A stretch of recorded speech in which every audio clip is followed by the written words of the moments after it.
Did you know that Hollywood tried to hide homes so unusual, eerie, or controversial that they became more infamous than the stars who owned them?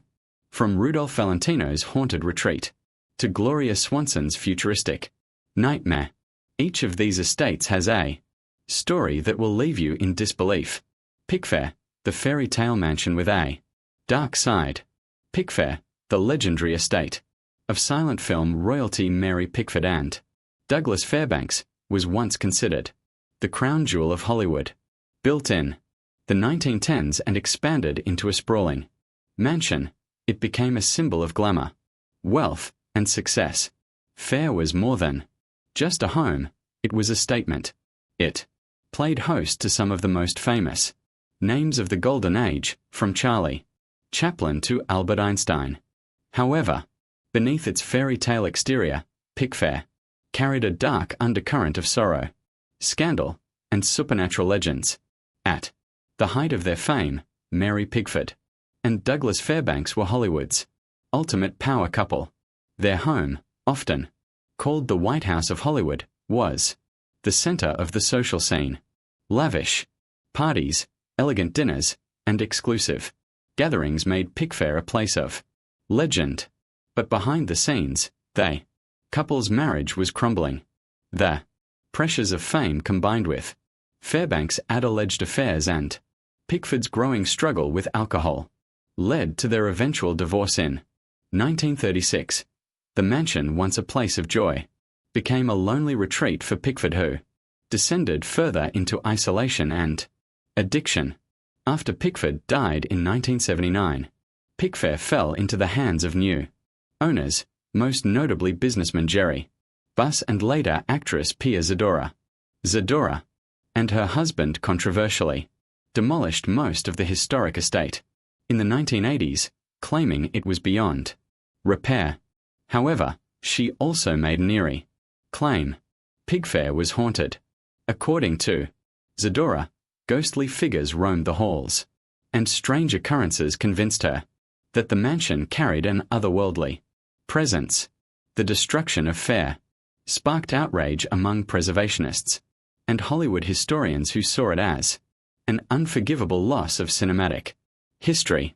The mansion, which had once stood as a monument to the Golden Age, was reduced to rubble, leaving behind only whispers of its former glory.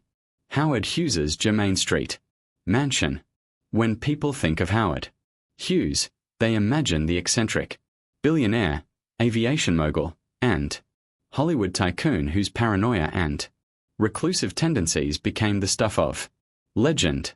But few know about the mysterious mansion he hid away in Los Angeles, a place that reflected his increasingly bizarre lifestyle and deep-seated fears. Tucked away in a quiet part of Los Angeles, Hughes's Germain Street mansion was far from the lavish Beverly Hills estates of his Hollywood peers. Instead, it was a fortress-like property, chosen specifically because it provided maximum privacy and security. Hughes, once a charming playboy, had by this point become obsessed with secrecy, avoiding the public eye at all costs. The mansion itself was said to be eerily sparse, more like a makeshift bunker than a luxurious home.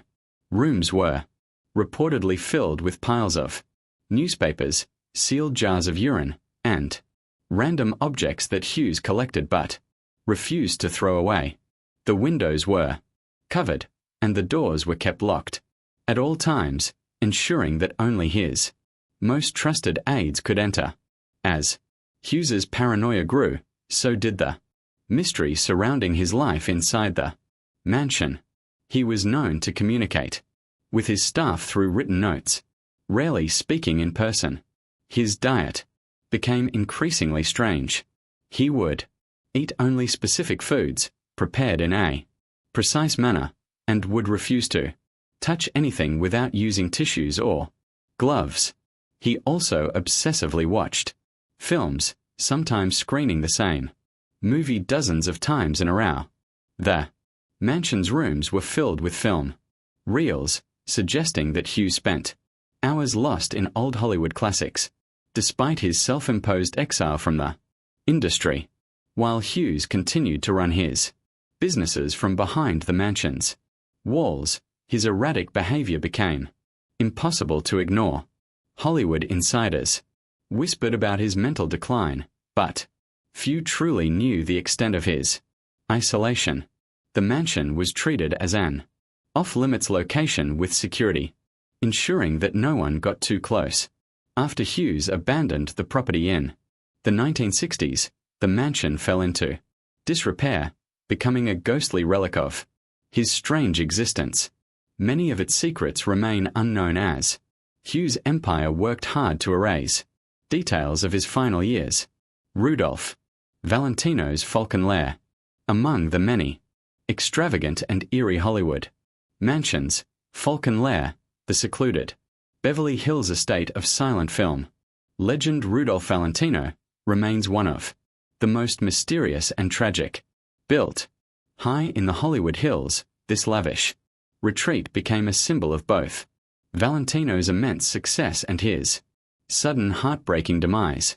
In the early 1920s, Rudolph Valentino was one of Hollywood's biggest stars, famous for his roles in The Sheik and Blood and Sand. His smoldering looks and charismatic performances made him the ultimate matinee idol, and he quickly amassed a fortune. In 1925, he purchased a stunning Spanish-style villa in Beverly Hills, naming it Falcon Lair after one of his favorite film roles. The estate was lavish and elegant, featuring a grand courtyard, luxurious furnishings, and a breathtaking view of Los Angeles. Valentino spared no expense in making Falcon Lair a true Hollywood palace, where he hosted glamorous parties and entertained Hollywood's elite. However, just a year later, his dream life came to an abrupt and tragic end.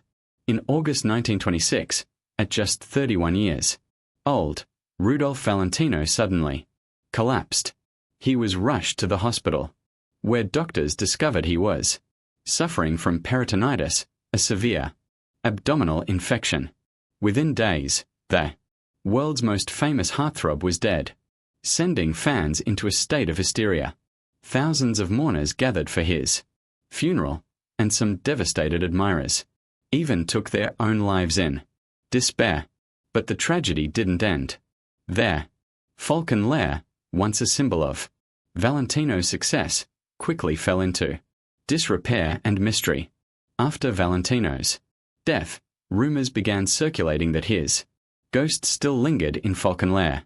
Some claimed to see his figure roaming the halls, while others reported hearing phantom footsteps, whispers, and even the eerie sound of a horse galloping, possibly the spirit of Valentino's beloved stallion, which reportedly died of grief after its owner's passing. Adding to the legend, Valentino's close friend, Alicia Haskell, claimed that the actor himself warned her in a dream to stay away from the mansion, telling her it was cursed. Other visitors to Falcon Lair reported feeling a chilling presence, as if Valentino himself never truly left. The mansion changed hands multiple times, but most owners struggled to keep it, with some even abandoning it altogether. Despite its historical significance, Falcon Lair was controversially demolished in 2006, erasing much of the physical evidence of Valentino's haunted retreat. Today, only fragments of the property remain, but its ghostly legend continues to live on. In Hollywood lore, Errol Flynn's Mulholland House. Errol Flynn's Mulholland House was more than just a Hollywood mansion. It was a symbol of excess, scandal, and a rebellious lifestyle that defied Hollywood's golden age rules. Flynn, the swashbuckling star of the Adventures of Robin Hood, was infamous for his wild lifestyle, and his secluded home in the Hollywood Hills became the epicenter of controversy. It was here that some of the most infamous parties in Tinseltown's history took place, earning the mansion a reputation as a den of debauchery. Perched on Mulholland Drive, the house was an impressive estate designed for luxury and seclusion. Flynn had it built with hidden passageways, secret rooms, and even a two-way mirror, allowing him to observe his guests in private. The mansion overlooked the city below, giving Flynn the perfect retreat from Hollywood's prying eyes. However, what went on behind those walls would become the stuff of legend. The mansion became notorious for the outrageous gatherings that took place there. Flynn hosted Hollywood's elite, and his parties were filled with alcohol, beautiful women, and whispered rumors of even wilder indulgences. Some claimed that Flynn had installed a secret tunnel beneath the house, allowing high-profile guests to slip in and out unnoticed. The stories of what happened inside were so scandalous that even in an industry accustomed to excess, the Mulholland House was seen as a place of unrestrained hedonism. Flynn's behavior in the mansion only fueled his already controversial reputation.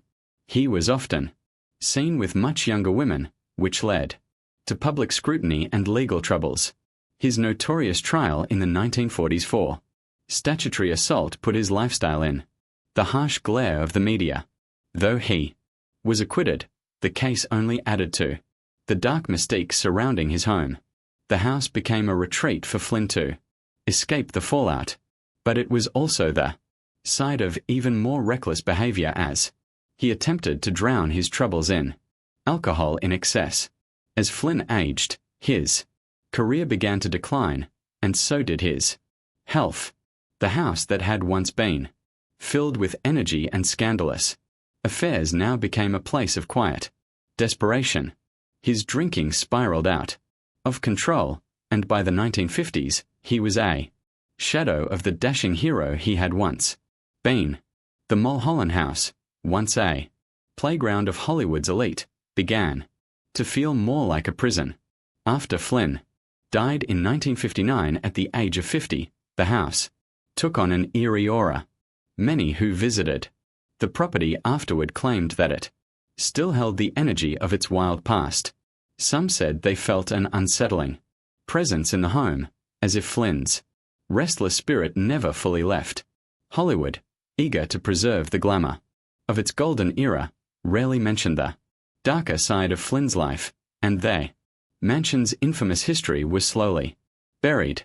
The house eventually changed hands multiple times with new owners, attempting to erase its notorious past. Barbara Hutton's Winfield House, Beverly Hills. Barbara Hutton's Winfield House in Beverly Hills was a mansion that seemed to embody both the extravagance and the loneliness of its owner. Hutton, one of the richest women in the world, was a Woolworth Iris, known for her lavish spending, tumultuous love life, and deep personal unhappiness. While she owned multiple opulent properties across the world, her Beverly Hills estate, Winfield House, was a hidden gem that Hollywood rarely talked about. Unlike many celebrity mansions of the time, Winfield House was not known for wild parties or industry gatherings. Instead, it became a symbol of Hutton's tragic descent into isolation, failed relationships, and financial ruin. Hutton was dubbed the poor little rich girl after her mother's death when she was just a child, and, despite her vast fortune, her life was anything but happy. By the time she acquired Winfield House, she had already endured multiple marriages, including ones to Cary Grant and international aristocrats. She spent her money freely on art, jewelry, and lavish homes. But Winfield House was particularly grand. The sprawling estate was designed to be a personal retreat, offering her an escape from the pressures of public life. However, rather than serving as a haven, the house became a prison of her own making. Unlike other mansions owned by Hollywood's elite, Winfield House was shrouded in an air of melancholy. While many expected it to be a setting for glamorous gatherings, Hutton rarely entertained. Instead, she lived there in seclusion, surrounded by expensive art, rare antiques, and a handful of staff members who watched as she fell deeper into despair. Her financial recklessness, combined with a string of failed marriages, led her to retreat further from public life. As her fortune dwindled, so did the upkeep of her once impressive home. Rumors swirled that Hutton's mansion was haunted not by ghosts, but by the echoes of her regrets. Some visitors reported feeling an overwhelming sense of sadness within its walls. Others spoke of how the extravagant furnishings seemed almost like a museum exhibit, untouched by time, but devoid of life. As her health deteriorated, the house fell into disrepair, reflecting the downfall of the woman who had once been one of the wealthiest figures in the world. By the time of her death in 1979, Barbara Hutton had squandered nearly all of her fortune. The mansion, once a grand estate fit for royalty, became a forgotten relic of old Hollywood wealth. After her passing, Winfield House was quietly sold and much of its history was erased.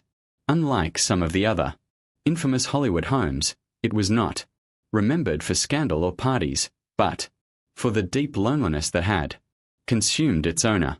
Judy Garland's house, Brentwood.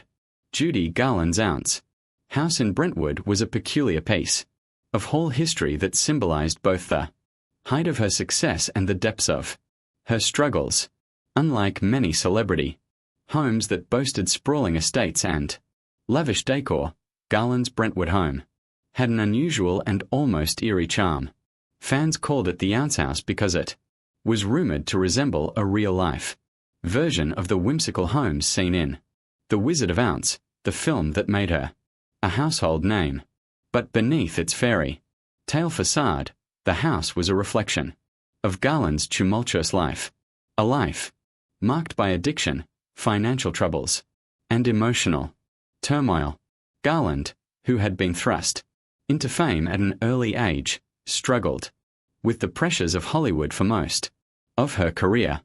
The studio system controlled nearly every aspect of her life, from her diet to her sleeping schedule, pushing her to rely on pills to keep up with their grueling demands. By the time she moved into the Brentwood house, she had already been through multiple breakdowns, marriages, and career setbacks. While the home was meant to be a sanctuary for her and her children, it became yet another place where her demons followed her. Despite its charming exterior, the house held a dark energy. Friends and visitors often recalled a feeling of sadness that lingered in its rooms. Garland, known for her boundless talent and infectious personality, was also prone to deep despair. She would reportedly wander the halls at night, unable to sleep, consumed by anxiety over her finances and career. The house, once filled with laughter and music, became a place where Garland's struggles with addiction and self-doubt played out behind closed doors. Her financial problems grew worse as the years went on. Despite earning millions throughout her career, mismanagement and excessive spending left her constantly in debt. The Brentwood house, like many of her other possessions, was nearly impossible for her to maintain. She was forced to take on exhausting tour schedules just to keep up with expenses, further exacerbating her fragile health.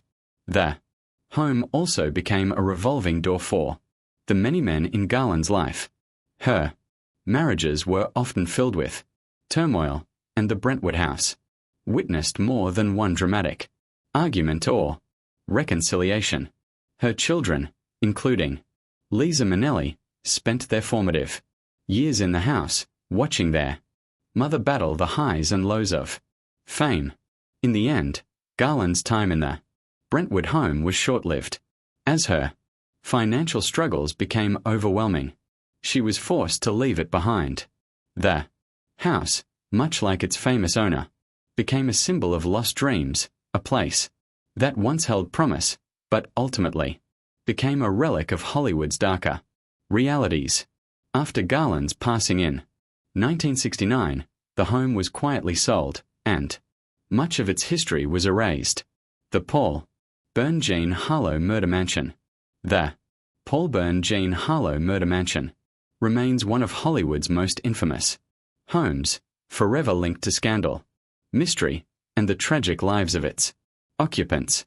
Nestled in the heart of Beverly Hills, this grand estate was meant to be a love nest for the beautiful Jean Harlow and her husband, MGM executive Paul Bern.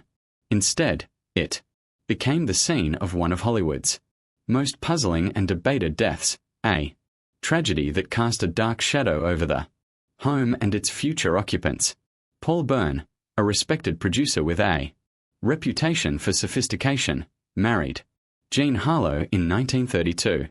At the time, Harlow was Hollywood's reigning blonde bombshell, adored for her sultry screen presence and carefree attitude. Their union was seen as an odd match with Bern, nearly 2 decades older and lacking the dazzling charm of Harlow's previous lovers. Still, the two settled into their lavish home, a grand estate that symbolized Hollywood success. However, their marriage lasted only 2 months before the unthinkable happened. In September 1932, Paul Bern was found dead in the house from an apparent gunshot wound.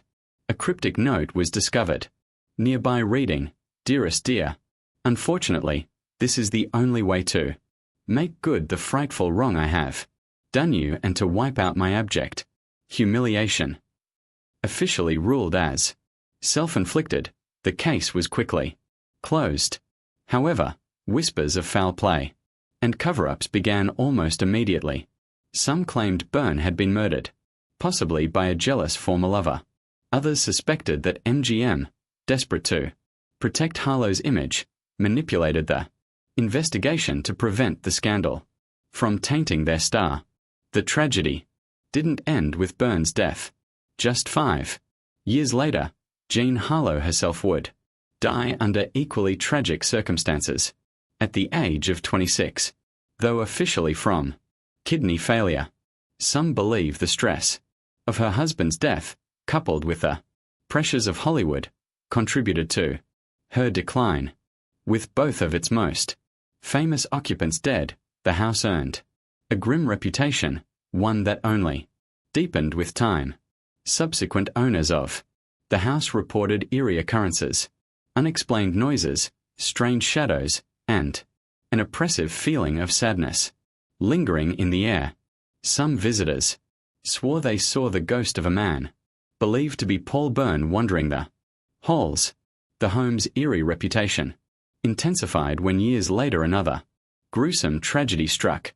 In the 1960s, celebrity hair stylist Jay Sebring moved into the house unaware of its dark past. He too would meet a violent end, murdered by the Manson family in 1969, alongside actress Sharon Tate. By this point, the mansion was viewed as cursed, a place where Hollywood dreams turned into nightmares. Eventually, the house fell into disrepair, with many believing its past was too dark to overcome. It became a hidden relic of old Hollywood's most sinister secrets, standing as a silent witness to love, loss, and scandal. Though the Paul Bern Jean Harlow mansion no longer makes headlines, its legacy as Hollywood's murder mansion endures. It serves as a chilling reminder that behind the glitz and glamour of the golden age, real life tragedies lurked just behind closed doors. Hollywood has always been a place of dreams, but some of its most extravagant homes hold dark secrets that were never meant to see the light of day, hidden away from the public eye. These estates tell the untold stories of the golden age, stories that Hollywood tried to keep buried.